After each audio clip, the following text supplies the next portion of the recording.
الحمد لله نحمده ونستعينه ونستغفره ونؤمن به ونتوكل عليه ونعوذ بالله من شرور انفسنا ومن سيئات اعمالنا من يهده الله فلا مضل له ومن يضلل فلا هادي له واشهد ان لا اله الا الله وحده لا شريك له واشهد ان محمدا عبده ورسوله اما بعد. கண்ணியத்திற்குரிய எல்லாம் வல்ல அல்லாஹ் ஜல்ல ஷானஹு தஆலாவின் நல்லடியார்களே, அல்லாஹுடைய பேரருளால் ஈமானுடைய கிளைகளை பற்றி அறிந்து கொள்வதற்காக நாம் இந்த தொடர் நிகழ்ச்சியில குழுமி இருக்கிறோம். இதுவரை சொல்லப்பட்ட சுருக்கமான செய்திகளை உங்கள் கவனத்தில் கொண்டு வந்துவிட்டு அடுத்த கிளை என்ன என்பதை பார்ப்போம். ஈமான் என்பது நம்பிக்கை கொள்ளுதல் என்று பொருள். 6 விஷயங்களை 7 என்று வைத்துக் கொள்ளலாம். இறுதி நாளை நம்புறது, மரணத்துக்கு பிறகு எழுப்புதல் என்று 2ஆக பிரித்துக் கொள்ளலாம்.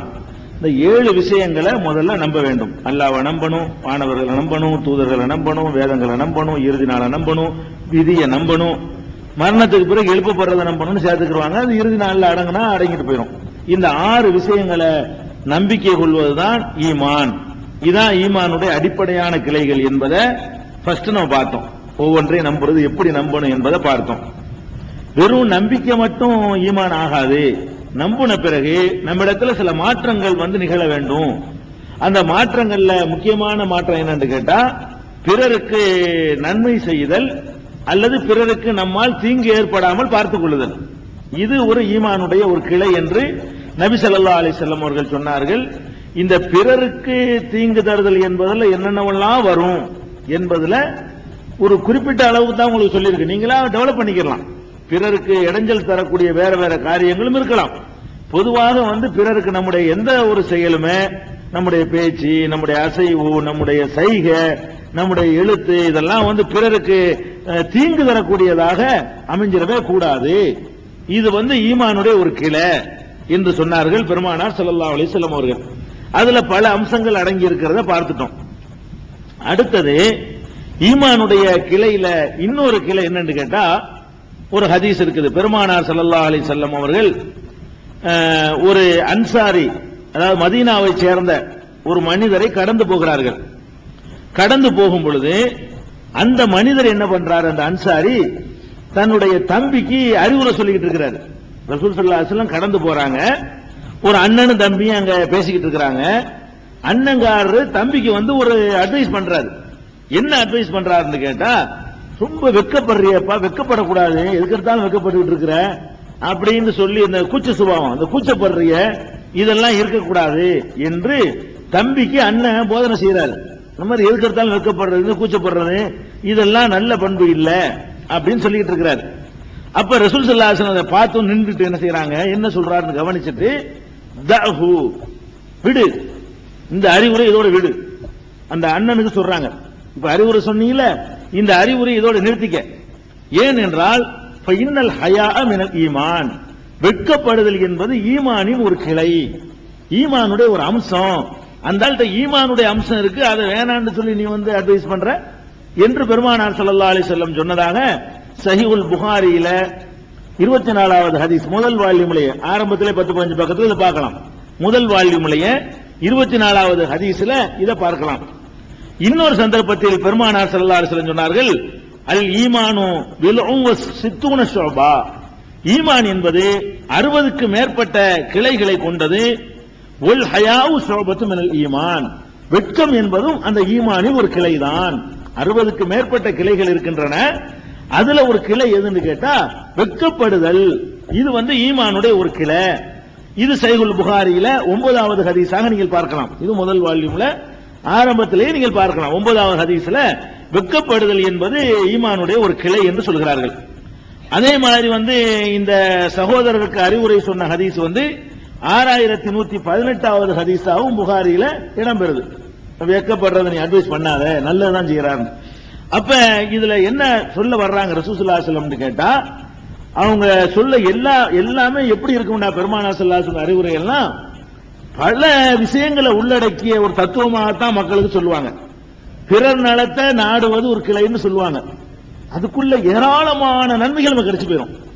இதுல அது ஒண்ணு சொல்லிக்கிட்டு இருக்காம ஏமாத்தாத, மோசடி செய்யாத, திருடாத, பொய் சொல்லாத, பிராடு பண்ணாத, இதெல்லாம் இப்படி ஆயிரக்கணக்கில் சொல்லிட்டு இருக்காம பிறர் நலம் நாடுதல் ஒரு வார்த்தை சொல்லி விட்டுருவாங்க.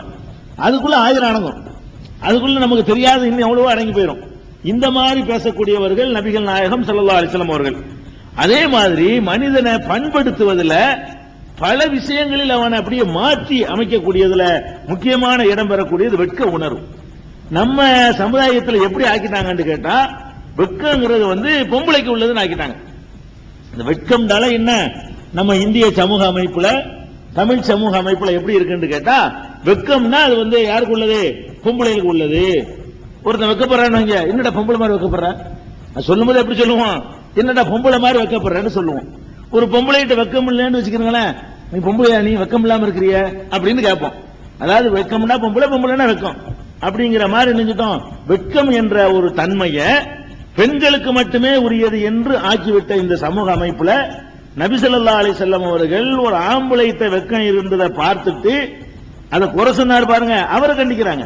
நீ நல்ல காரியம், ஈமானது எல்லாத்தையும் இருக்கணும். ஈமான்னு சொல்லிட்டா ஒரு ஆளுக்கு இருக்க கூடாது, 2 பேருக்கு இருக்கணும். ஈமானுடைய கிளைன்னுட்டா ஆம்பளைக்கு இருக்கணும், பொம்பளைக்கு இருக்கணும் ஆயிரும். பெண்களுக்குரிய சிவத்துல தன்மையில் இதை சொல்லல பெருமானார் ஸல்லல்லாஹு அலைஹி வஸல்லம்.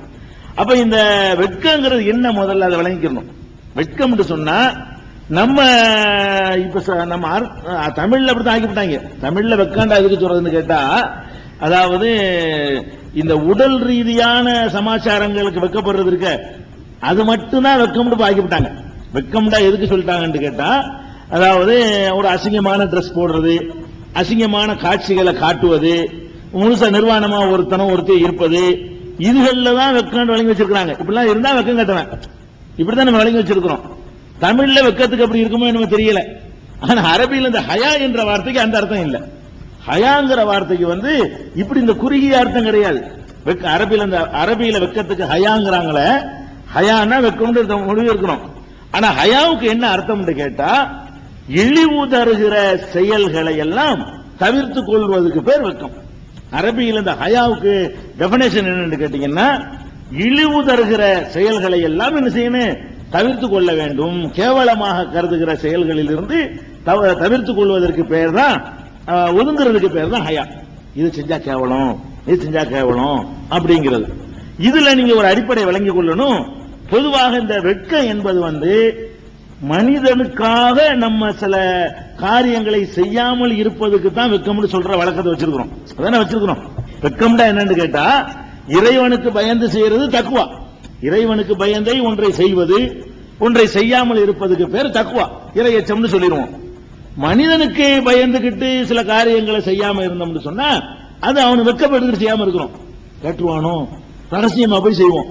அவன் பார்த்துட்டா என்ன செய்யறது, இவன் பார்த்துட்டா என்ன செய்யறது, ஜமாத்துல சொல்லிட்டா என்ன செய்யறது, பாப்பாடு சொல்லிட்டா என்ன செய்யறது, அண்ணன் தம்பிட்ட சொல்லிட்டா என்ன செய்யறது, இந்த மாதிரி மனிதர்களுக்காக வேண்டி விடும் பொழுது அது ஈமானுக்கு எதிரானதோ என்று நம்ம நினைக்க தோணும். எதுக்கு இது ஈமான் ஒரு கிளை ரசூலுல்லாஹ் சேர்க்கிறாங்கன்னு கேட்டா, இது மனுஷனுக்காக நீங்க ஒரு தப்ப விட்டீங்கன்னா அது ஈமானுக்கு எதிர்மார்த்தம் தெரியுது. அல்லாஹ்வுக்கு பயந்து ஒரு தப்ப விட்டீங்கன்னா அது ஈமான், எல்லாருக்கும் ஈமான் தெரியுது. நீங்க மனுஷனுக்கு பயந்துகிட்டு ஒரு தப்பு, தண்ணி அடிக்கிறான் ஒருத்தன், மாடி தண்ணி அடிச்சு அவர் தெரிஞ்சு போயிருமே, தண்ணி அடிச்சு இவருக்கு தெரிஞ்சு போயிருமே, தண்ணி அடிச்சு அவர் பார்த்துருவார, இப்படின்னு சொல்லிட்டு அந்த பழக்கத்தை ஒருத்தன் விடுறான்னு சொன்னா இவன் யாருக்காக விடுறான், மனுஷனுக்கு விடுறான், அல்லாஹ்வுக்காக விடல. அதனால இது ஈமானை சேர்ந்ததா இருக்கக்கூடாது அப்படி நம்ம சொல்லுவோம். ரசூலுல்லாஹ் என்ன சொல்றாங்கன்னு கேட்டா, இல்ல இல்ல, இந்த மாதிரி கெட்ட காரியங்களை விடுவது மனிதனுக்கு விட்டாலும் பரவாயில்லை, ஈமான் தான். மனிதனுக்கு பயந்து நீ விட்டாலும் அது என்ன இல்ல, அது கெட்டது கிடையாது, அது ஈமானுடைய ஒரு கிளை தான். அதாவது வணக்க வழிபாடுகளை செய்வதில் தான் மனிதனுக்கு செய்யக்கூடாது. இதெல்லாம் ஹயா என்று வரும் பொழுதெல்லாம், வெக்கம் வரும் பொழுதெல்லாம் தப்பான காரியத்திலிருந்து நம்ம விலகிக் கொள்கிறோம். தப்பான காரியத்தை விலகிறது மனுஷனுக்காக விலகலாம். நல்ல அமல்களை செய்யறது மனுஷனுக்கு செஞ்சக்கூடாது. இஸ்லாம் எப்படி இதை வகைப்படுத்துதுன்னு கேட்டா, தொழுகிறோம், 4 பேர் நம்மள எதுவும் சொல்லுவானோன்னு சொல்றீங்கன்னு வைங்க, அது தொழுகை இல்லை. நோன்பு வைக்கிறீங்க, 4 பேர் ஏதாவது நம்ம நினைச்சுக்கிடுவானோ அப்படி நோன்பு வச்சுக்கன்னு வைங்க, அதுக்கு பேர் நோன்பு இல்லை. 4 பேர் பாராட்டுறதுக்காக வேண்டி பிடிக்கிறீங்க, 4 பேர் பார்த்து உங்களை சூப்பி நினைக்கணுங்கிறதுக்காக வேண்டி இதுக்கு